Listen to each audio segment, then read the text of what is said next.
আসসালামু আলাইকুম। আজকে বাসমতি চাল দিয়ে আজকে ঝটপট বিরিয়ানি রান্না করব।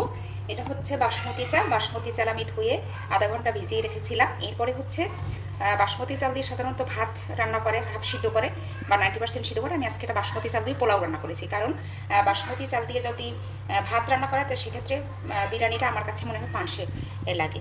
তো দেখুন, আমি এখানে ভাতের মতোই জাস্ট রান্না করেছি। আমি এক পট চালে আমি 2.5 পট পানি দিয়েছি, আর সাথে হচ্ছে পানির সাথেই আমি দিয়েছি তেল, 2 টেবিল চামচ তেল, আর হচ্ছে দারুচিনি, এলাচ, লবঙ্গ এর গুঁড়া একটু অল্প, একটু 1 চিমটি, আর সাথে স্মেলের জন্য দিয়েছি লবণ। এরপরে একদম ভাতের মতোই রান্না করেছি, শুকিয়ে গেছে, এজন্য অনেক ঝরঝরে হয়েছে, অয়েলি হয়েছে। আর এখানে হচ্ছে চিকেন। আজকে আসলে ইচ্ছে ছিল না যে ভিডিও করব, এজন্য কি শুরু থেকেই করা হয়নি। তো এখানে আমি চিকেনটা সুন্দর করে ধুয়ে দই ছিল না, তাই দুধের ভিতরে একটু ভিনেগার আর অল্প একটু লেবু দিয়ে দই বানিয়ে মাংসটা মাখিয়ে রেখেছিলাম। লবণ আর হচ্ছে বিরিয়ানির মশলা, আর সাথে দিয়েছি হচ্ছে দারুচিনি, এলাচ, লবঙ্গের গুঁড়ো, আর জিরের গুঁড়ো, ধনে গুঁড়ো, আর লাল মরিচের গুঁড়ো, আর লবণ।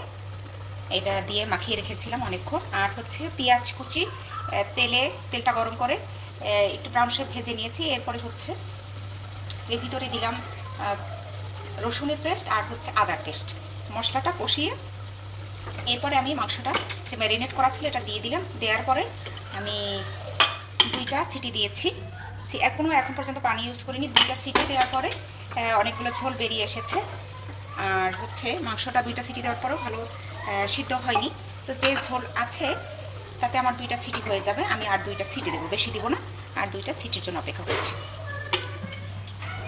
3টা সিটি দিয়েছে, আশা করি মাংসটা সিদ্ধ হয়ে গেছে। সুন্দর একটা স্মেল পাচ্ছি, দেখি কি অবস্থা। খুলে দিয়ে থাকছে, তাই এভাবে মাংসটা বেরিয়ে গেলে অ্যাক্সিডেন্ট হয় না। তেল বের হয়ে এসেছে, পানিটাও শুকিয়ে গিয়েছে। 80% সিদ্ধ হয়েছে, 90% সিদ্ধ হয়নি। চেক করে দেখব। এখন একটু চিনি দিয়ে দিচ্ছি। চিনিটা যেমন কালার ব্যালেন্স করবে, আবার ঝালটাও কম, বাচ্চাদের জন্য বেটার হবে।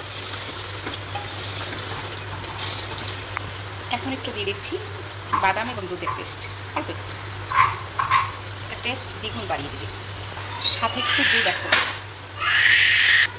এখন কয়টা কাঁচামরিচ দিয়ে দিচ্ছি।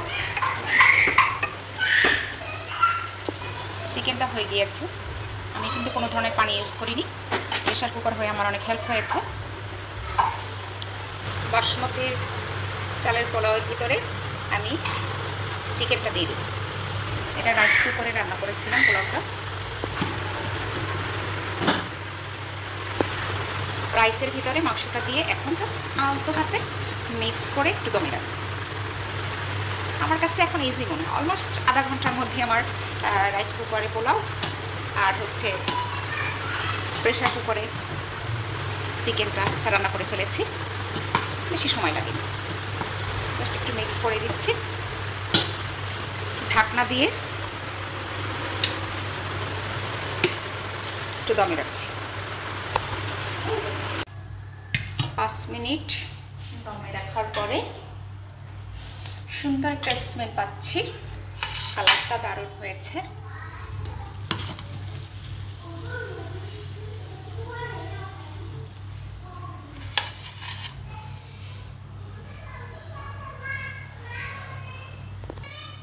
ফাইনালি আমার হয়ে গেল ঝটপট বাসমতি রাইস দিয়ে চিকেন বিরিয়ানি। মাশাআল্লাহ।